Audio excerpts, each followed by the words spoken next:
রাজ্যের 6 জায়গায় চলছে উপনির্বাচন। আর সেই উপনির্বাচনে যে 6টি জায়গা রয়েছে তার মধ্যে হারোয়া রয়েছে।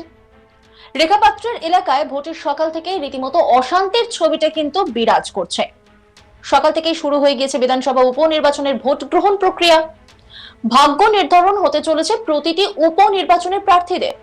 রাজ্যের 6টি বিধানসভায় উপনির্বাচনের ভোট গ্রহণ প্রক্রিয়া শুরু হয়েছে বুধবার সকাল থেকে। তারই মধ্যে ফের অশান্তির খবর সামনে এসেছে। কোথা থেকে জানেন? বিজেপি নেত্রী রেখা পাত্রের এলাকায় বুধবার ভোটের সকাল থেকে সেখানে অশান্তি শুরু হয়েছে। উত্তর 24 পরগনার হারোয়া 121 নম্বর বিধানসভা উপনির্বাচনে দরজার সামনে ইভিএম রাখাকে কেন্দ্র করে উত্তেজনা। বুধবার সকালে ভোট শুরু হতেই উত্তেজনা ছড়ায় হারোয়ার সদরপুর প্রাইমারি স্কুলে। ওই স্কুলের 200 নম্বর বুথে উত্তেজনা। বিজেপি প্রার্থী বিমল দাসের সঙ্গে তর্ক বিতর্ক শুরু হয়ে যায় তৃণমূলের এজেন্টের। বিজেপি প্রার্থী বিমল দাসের অভিযোগ, দরজার সামনে ইভিএম মেশিন রাখা ছিল। ওই ইভিএম মেশিনটি সেখান থেকে অন্যদিকে ঘুরিয়ে দেওয়ার দাবি জানাতেই তৃণমূলের এজেন্ট বাধা দিলে উত্তেজনা ছড়ায়। এই বিষয়ে বিজেপি প্রার্থী বিমল দাস কি অভিযোগ করছেন শোনাবো আপনাদের।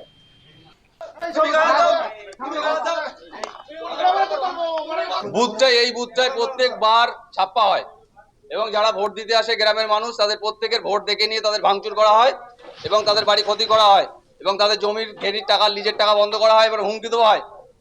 আমি এই জন্য বলেছি ওইটাকে মেশিনটাকে ঘুরিয়ে করতে, সাধারণ মানুষ তার ভোটটা দিক, কিন্তু এখানে সন্ত্রাস করছে।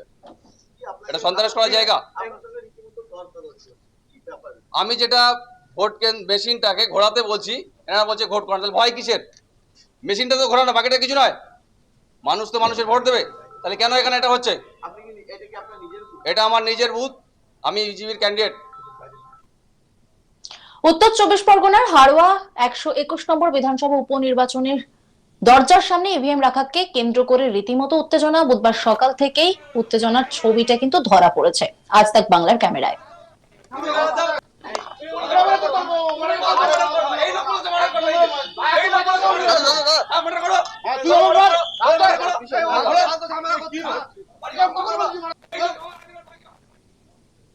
এই নিয়ে রিপোর্ট তুলে ধরেছেন আমার কলিগ তপন, দেখাবো আপনাদের।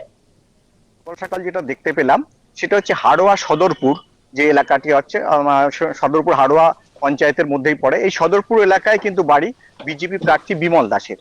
তার এই বাড়ির বা তার যে নিজস্ব বুথ সেটা বলা যায় এই সদরপুর 200 নম্বর বুথ, প্রাইমারি স্কুলের যে বুথটা, সেই বুথে কিন্তু আজ তিনি সকালবেলা গিয়েছিলেন। গিয়ে দেখতে পান যে একটি ইভিএম মেশিন যেটি দরজার সামনে রাখা রয়েছে এবং তিনি এটাকে বিরোধিতা করেন এবং বলেন যে দরজার সামনের থেকে এইটাকে ঘুরিয়ে, অর্থাৎ ইভিএম মেশিনটাকে ঘুরিয়ে অন্যদিকে দেওয়া হোক, দরজার দিকে না ঘুরিয়ে। এবং এই বিষয়টাই কিন্তু তখন সঙ্গে সঙ্গে প্রতিবাদ করেন যিনি তৃণমূলের এজেন্ট ছিলেন। তো এই বিষয়টা নিয়ে কিন্তু দুজনের তরফ থেকে, অর্থাৎ তৃণমূল এজেন্ট এবং বিজেপির যিনি প্রার্থী বিমল দাস, এই দুজনের মধ্যে তীব্র বাকবিতণ্ডা শুরু হয়। সেখানে সেন্ট্রাল ফোর্সের যে বাহিনীর সদস্যরা ছিলেন, পাশাপাশি পুলিশের সদস্যরা ছিলেন, তারা কিন্তু বিষয়টি মিটমাট করার চেষ্টা করেন এবং দুজনকেই বুথ থেকে বাইরে নিয়ে আসেন। পরবর্তীকালে নির্বাচন কমিশনের যারা দায়িত্বপ্রাপ্ত আছেন তারা বিষয়টি আলোচনা করে বিষয়টি ঘুরিয়ে দেওয়া, মানে নির্বাচন যেটা হচ্ছে ইভিএম মেশিনটা, সেটা ঘুরিয়ে দেওয়ার পর কিন্তু ভোট শুরু হয়েছে এবং শান্তিপূর্ণ ভাবেই কিন্তু এখনো পর্যন্ত হাড়োয়া বিধানসভার যে উপনির্বাচন সেটা কিন্তু চলছে। এই বিক্ষিপ্ত একটি ঘটনা ছাড়া হাড়োয়ার যে পাটাচর, অর্থাৎ হাড়োয়ায় যে 4টি পঞ্চায়েত এলাকা আছে, সেই পঞ্চায়েত এলাকার যে ভোট সেখানে কিন্তু স্বাভাবিকভাবেই ভোট চলছে। তবে এই বিষয়টা এটাও দেখার বিষয় যে হাড়োয়া যেহেতু সংখ্যালঘু সম্প্রদায় এলাকা, বলা যায় যে সংখ্যালঘু অধ্যুষিত এলাকা, এবং সে কারণে হাড়োয়ার যে উপনির্বাচন, সেই উপনির্বাচন বর্তমান রাজনৈতিক পরিপ্রেক্ষিতে, কারণ আরজিকর কাণ্ড থেকে শুরু করে বিভিন্ন যে দুর্নীতি, সাম্প্রতিক যে আবাস যোজনার দুর্নীতি, সেই বিষয়টা নিয়ে কিন্তু বিষয়টির মধ্যেই কিন্তু ভোট চলছে উপনির্বাচনের হাড়োয়া বিধানসভা এলাকায়। এবং সেটা একটা বলা যায় যে অবশ্যই সাধারণ মানুষ কোন দিকে যেতে চাইছেন সেই উপনির্বাচনের ফলাফল থেকে কিন্তু তথ্য বেরিয়ে আসবে বলেও কিন্তু এলাকার মানুষ মনে করছেন। তবে একটা বিষয় অবশ্যই চিন্তার, সেটা হচ্ছে যে এই হাড়োয়ার উপনির্বাচন কিন্তু হাজী নুরুল ইসলাম জিতেছিলেন যখন লোকসভা ভোট, গত লোকসভা ভোটে যখন হাজী নুরুল ইসলাম বসিরহাট লোকসভা কেন্দ্রে জিতেছিলেন, তখন কিন্তু এই বসিরহাট বসিরহাট, হাড়োয়া বা এই সমস্ত যে বিধানসভাগুলো, যে 7টা বিধানসভা আছে তার মধ্যে হাড়োয়া বিধানসভাতে সব থেকে বেশি লিড নিয়েছিলেন, অর্থাৎ 1 লক্ষেরও বেশি ভোটে তিনি এই বিধানসভা এলাকায় জিতেছিলেন এবং তিনি 56% ভোট পেয়েছিলেন। পাশাপাশি এই হাড়োয়া বিধানসভা কেন্দ্রের এক সময়ের বিধায়ক ছিলেন, অর্থাৎ আগের বারের যিনি বিধায়ক 2016 সালের যিনি বিধায়ক ছিলেন, তিনি 2021-এ যিনি বিধায়ক ছিলেন তিনিও কিন্তু হাজী নুরুল ছিলেন। 2016তেও তিনি বিধায়ক ছিলেন।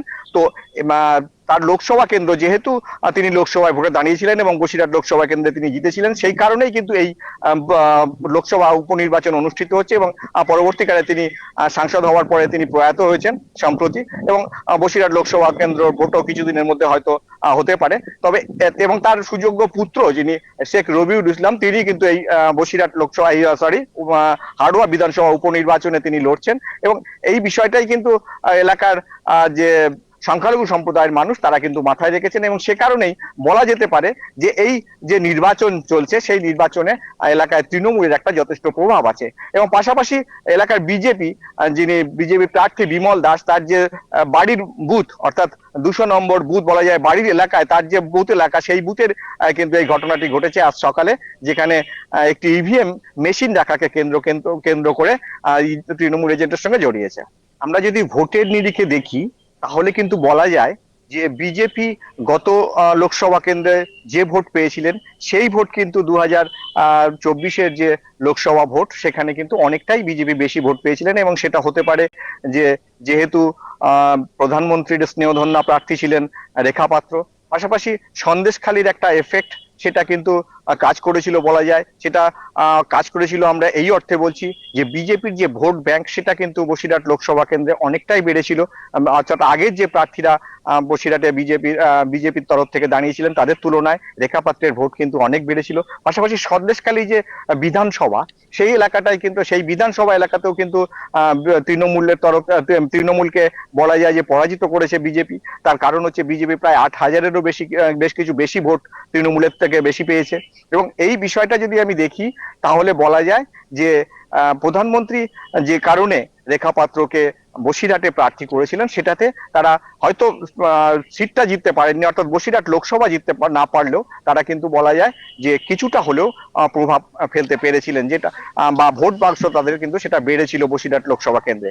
তবে ভোট পরবর্তী সময়ে বিভিন্ন পরিপ্রেক্ষিত দেখা দিয়েছে, যেমন আরজিকরের যে কাণ্ড, সেখানে সাধারণ মানুষ রাস্তায় নেমেছেন, বিজেপি নেতাকর্মীরা রাস্তায় নেমেছেন, তৃণমূল নেতাকর্মীরা রাস্তায় নেমেছেন, আর যদিও তৃণমূল নেতাকর্মীরা ড্যামেজ কন্ট্রোলের জন্য রাস্তায় নেমেছেন।